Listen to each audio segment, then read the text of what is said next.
Yo, what up? It's your boy All Day, and you are live at an exclusive second bonus episode of Uncivilized After Dark, where we have a special guest in the house. It's your boy All Day with my man Nostalgia. We in Angel House Studios.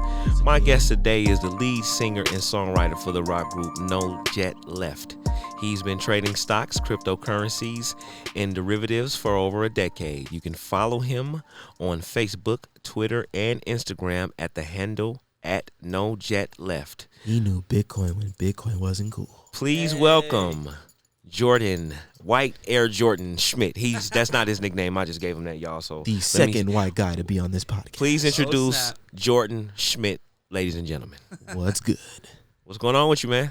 Thanks for having me on the pod, man. Glad to be here talking crypto, talking investing, just making our lives better, man. That's what it's all about. Yes, sir. Right. So let's not hesitate. Which one you want to start? Cryptocurrency, Bitcoin, NFTs. I know I might have just said two things. Explain at the same Bitcoin thing, for the people who don't know what it is, because people still don't know what it is. I still don't know what it is. Well, think about the money that you have in your pocket. That's basically monopoly money. The government can print as much of that as they want. They can tell you it's going to be one value, and then, they'll print 30, 40, 50% more of that in a single year. Fiat currency, the money that you spend every day, is basically a Ponzi scheme. It's basically a giant pump and dump to devalue your money. And, think about it. Like, McDonald's freaking Big Mac meal costs like $15 now. What do you think it's going to be in 5-10 years? I bet it's going to be 20, 30 maybe. That's what I'm saying, man. That's what I'm saying. So you kind of inflation is crazy. It is out of control. We're all feeling it in our pockets every single day. And I really see cryptocurrency as the only real way to kind of break away from that and maintain some value to your capital. For sure. You see the returns. Even after it got cut in half, we're still up like 300-400% on the year, and it's outperforming literally every asset in existence. You can say it's gains. I say it's just it's the bare minimum of what you have to do just to maintain your value. Otherwise, what you see is not what you get. You've been doing it for 10 years. My question is, I've been only hearing about this for the last couple. Who set this off? What got this craze going in the first place? Because right now we're talking about cryptocurrency, right? Yes, sir. What got people into this and made it? Because one person's name come to mind. McAfee, the guy that just committed suicide. Oh shoot, yeah, John McAfee. Jim McAfee. John right. McAfee. Rest in peace. Right. Definitely a freedom-loving gentleman. Definitely almost to a fault, I would say. But he did the crypto thing, right? He did the crypto thing, but I wouldn't attribute the pump or the rise or the extra legitimacy the space has gotten to him. He was kind of a pump and dump artist in a lot of ways. Right. But I would say it's more just the fact that institutions got involved and started investing, accredited investors' money, which means, investors with $1 million or more in assets. It's like they give it to them and it's custodial at that point. It's like Goldman Sachs go and, allocate 10% of my money to Bitcoin, and then they will do that. So they started doing that in 2017. And that's when I heard Bitcoin for real for the first time. Exactly. That's when it really took off. That's when it was no longer a punchline, because I would see stuff on Saturday Night Live. Yeah, at first it was making fun of it. Be like, too bad I put all my money in Bitcoin, and ha ha ha.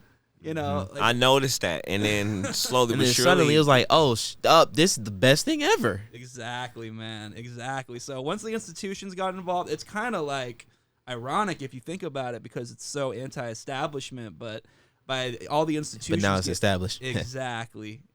But it's an alternative, so that's why people are clamoring for it, because it's like an independent alternative to their. Exactly. Knowledge. Even if everyone and their mother gets involved with it, it's still. It's immutable. It can't be changed. It is what it is. the price, it kind of speaks volumes because, It's so expensive it might not even get bought up. it's like, it's clearly scarce as Yeah. is. That's what I'm Yeah. saying. Is like it wouldn't be as highly valued as it is if it wasn't clearly scarce. Right. And there's no way to make more. So Right. that is just really why. Is that why it's kind of the highest, and like all the other cryptos that are even mainstream currently are still like leagues below? Yeah, because I like mean, Ethereum is like at what currently? it's only like 2,200 right now, and, Yeah, and and Bitcoin is like, it's like 3740 kind of and range. that its peak was in the 60s. That's right. 63K was an amazing time. Right. I didn't sell any. I didn't sell any because 100K minimum, man. We're talking 100K. That's life changing shit right 250K. We're talking Life-changing. million. Yeah. That's where we're headed. I mean, just based on supply and demand, I don't see Right. how we're not headed to these.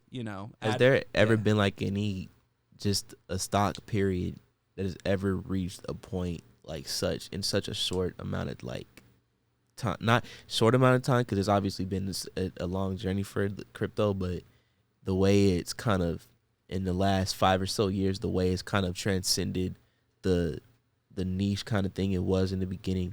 Has there ever been like an example of that financially ever? I mean, there have been extreme boom times in the stock market. I mean, during the .com boom, That was hella crazy. That was like my infant years, but even I remember going on a laptop and just searching up anything. But yeah, I mean, that's kind of analogous in a way because so many of the smaller cryptocurrencies will fail, just like those smaller websites. Exactly, the globe.com and Yahoo. Lycos and all that. Like, oh my God. We don't talk about any of that right now. Right. But if you knew, Google and Amazon and even Microsoft. I mean, Microsoft predated all the .com stuff, and that's been a great investment. So I had a question I wanted to ask you. yeah. The whole app thing. I was a kid, and one of my favorite movies is Trading Places. I'm sure it's one of yours too. Oh, absolutely. That's a fun one. My brother Q, I wish I could have him call in. I'm gonna see if I can figure out a way to make that happen. He broke down how the young kids basically are a bunch of Winthrops and Valentines, where they stole the orange juice report, because that's kind of what happened with GameStop, and they kind of. So my question to you is, once Uber dropped, I knew other things were gonna follow. And is it fair to say that the app thing made trading hip? It introduced it to a younger audience and made it easier for them to understand what they were doing. And then by that, thanks to places like Reddit and social media, undermined the old ways of how trading went down. And what's your thoughts on that now? You're talking about like Robinhood and Webull and all the because the conversation I had with Q was like he mentioned before you would have to have a broker to go invest in anything, but now you can just go on an app and just put whatever you want and just manage your own ish. Well, here's something funny that a lot of Robinhood traders don't realize: brokers have apps too, and they're pretty good. And there's not like a minimum to invest on like most of these brokers. So you can go and get a Fidelity account, TD Ameritrade, Schwab, all that. It's an app. I only trade on my phone, and I never use Robinhood. I never use Webull. I only use real brokers, and I use, like reputable cryptocurrency exchanges like Coinbase and KuCoin.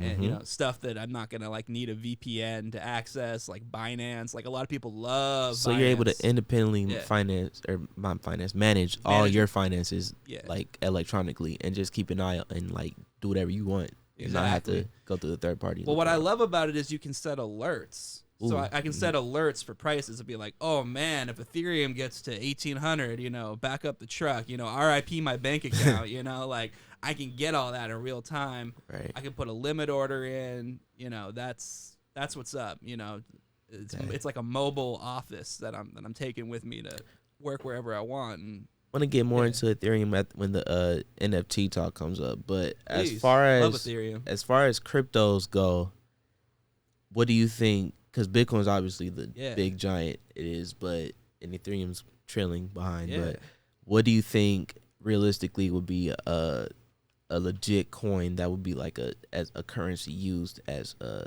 today's standards as our money goes? Well, I feel like that's almost the wrong question to ask. What's the right question? Because I want to word it right. It's too. a good question to ask, but it's not the only question to ask. You know, so that's good too, because I don't want to just only like that. No, for sure. I want to know where that money's coming from. I want to know what's generating it. Yeah. I want to know who, like, because obviously with crypto, you're able to see somebody's wallet. That's how crypto scams get exposed. Yeah.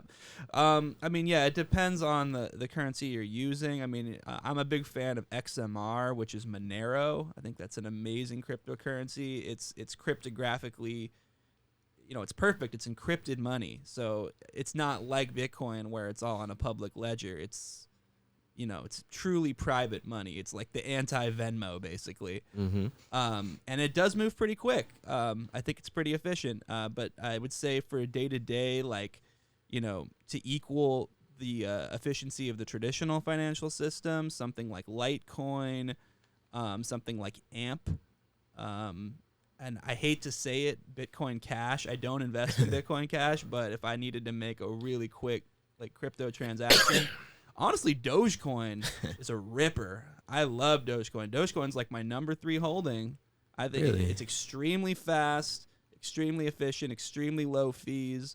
And I need the meme to be popular again. Yeah, I mean, the meme is one thing, but I mean, there's really it's a meme with fundamentals. It's been around almost as long as Bitcoin, and I mean, it has a use case. It's been used in Twitch and Reddit to tip people and show appreciation for the content they make that predates stuff like Patreon and OnlyFans and all that shit. It was Dogecoin, baby. Right. And that was like the third major cryptocurrency that ever made after Ethereum, it's an OG. So stay away from baby Doge and Shiba and baby fart Save cake the kids. and all that. Stay away from all that. And if did you hear about that crypto scam those gamers pulled I up? did hear about the That's Save hilarious. the Kids those scam. I like some of those guys too. I used to watch them. I know, man. I used to watch crazy. Rice Gum, man. That Right. guy was funny, and now I'm like, what? You're just taking kids' money, man. Right, You're literally bro. just encouraging It's kids to crazy. gamble and lose everything. Hilarious. So reiterating, in your Yeah. recommendation is fad and all popular that they may be, Webull, Robinhood. Right. Your recommendation is just trade the original way. Meaning Right. trade through you can do it through online, but do it with a Traditional broker. Yeah, because what's gonna happen is you might need some phone support service, like the people like Robinhood. Those apps crash. What you gonna do? Yeah, Robinhood, they don't have phone support. Webull, it's based in China, so they definitely don't have that's phone shady. support. No, you want something that's local, and you can call them and be like, hey, why is X, Y, and Z still pending? Why didn't my trade go through? Questions like that, they'll actually have answers for you and be able to resolve those situations. Now, here go the question of the night. Oh, boy. What is the new star on the block, NFTs? Break that down. Caleb, you having a question on top of that direct question that you want to ask them, or just want to Not get into it? necessarily, but because I understand what NFTs are. But before I wanted to ask that, because right before I noticed that trend earlier this year, and I found out what that was. Right. Those hedge fund bastards pulled that thing on the stock market with GameStop and AMC. I'm still and all bullish that. on those, by the way. Yeah, I'm glad you know. brought that up. Jordan, can you give us your take on that? Tell people your take on that and what went down with that. Because the conversation I also had with Q, that's what he brought up, because he explained to me, I was wondering how who could hold the power to just eliminate a stock, because your pockets are just going like if you see people Right. making money and you're like, hey man, I don't want them to make too much money and I'm losing money a little bit, like who has that power? And he explained to me that those hedge fund Right. holders were in bed with the people at Robinhood, and they're able to like call up and say, hey man, can you just do this little favor for me? It's because Citadel Securities is a market maker. They facilitate the actual trades. Like when you buy and sell something, it's rooted through Citadel Securities. And Citadel Securities has a financial relationship with Robinhood.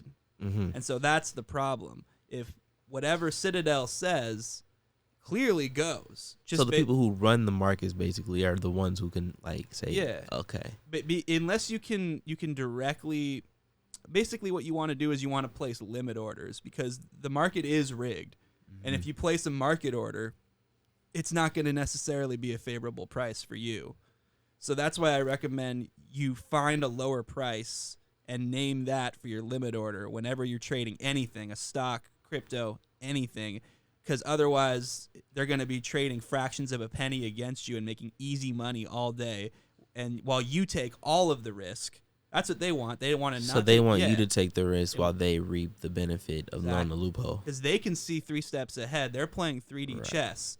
Okay. So, but yeah, I mean, that is really an argument for cryptocurrency, isn't it? To have a completely rigged stock market where market makers, they decide so much because there's so much dark pool activity. They can do this in complete silence, and it could be a whole conversation happening right now to change some shit 3 months from now. Yeah, I mean, and stuff is changing, and that's part of the reason that I am still bullish on AMC and GameStop because we made settlement times quicker for cash, so you can't say like we're gonna lock you out of trading because your cash hasn't settled. We're making it so you have to report your short interest more often, so you can't reshuffle the deck chairs as much with naked shorting, which I could go off on that for a while, but basically these guys are committing crimes, and if they're not crimes, they should be crimes. And I mean, I'm not going to say cryptocurrency is crystal clean. I mean, there's tons of scams too. But I'm saying if you're on a reputable exchange and you're dealing with the top 30 coins or whatever, like the big dogs, it's definitely a more equitable and fair marketplace than the stock market. I would definitely say that. Before we go into NFTs real quick, since we went back to this, can you explain why because the young kids, they like to buy and trade right away and get that small profit. You're more about playing the long game, correct? Absolutely. Explain why. Got to stay in it to win it. I mean, yeah, it's just value, basically price and value. That's what you're looking at. You're looking at what the current price is and what is the actual value of it. And it may be distorted for a variety of reasons. And if you hold on long enough, the truth will come to light. That's basically what it is. I mean, like when I bought Bitcoin when it was like, $6,000 a coin back in 2017, like the market didn't instantly, like institutions, like a light didn't just like go on right away and it was like, oh my God, banks are in now, like it took a while. And there was a period where I was actually down on all my cryptocurrency investments for an entire year. Ooh. And I just sat there and I was like, you're like, I'm gonna get there. I'm gonna get there. And ever since I got through that year, even in the most bear market of times, I've never been up less than 230% on my cryptocurrency. Whoa, wow. So stay in it. What year was that? 2018? That 2018, I got back in black. Yeah. Q. No, that's Granny D. I thought that was Q on camera because I'm live on Facebook. Telling me, man, you got to call in, man. We finna plug in Drew phone so he can call in and get some questions on this. But no, so let's move on over to NFTs now. Finally, break that down. And the new kid on the block that's been rather popular. Absolutely. I've heard Jay-Z messing with it now. Just different people messing with it. So break it down. Dash selling Rockefeller stuff on NFTs and stuff. I mean, yeah, I think it's amazing for artists. I think if you're an artist and you have access to the material, I mean, everyone has access to the minters, the things that actually mint NFTs. It's just like making sure you have quality that you're putting out there, so you're not just burning Ethereum gas for no reason. You got like a nice product. But I think it's great for artists. I do think there are investments that can be made on the individual level to profit from the trend. I wouldn't say just like start throwing money left and right at NFTs, man. I mean, because as you can see, a lot of them have dropped in value a lot.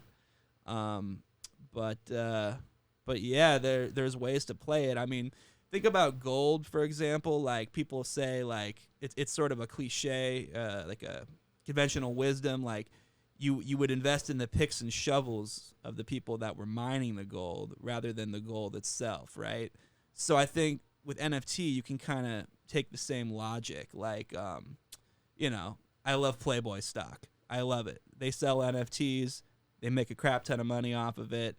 It's pure profit. You know, it costs very, very little to make an NFT, and they've sold a NFT for one of them went for $250,000, and that's maintained its value. That was a one of one. It's all about one of ones. Think about like trading cards, right? Like if there's a bunch of that, you know, Slowbro or whatever Pokemon card you got, it's not worth very much. But if it's a holographic Charizard and there's only 5 of them, they're going to be worth something. So NFTs are like the same deal. There's if it's like stuff I like, I would definitely like want to get one of those, you know?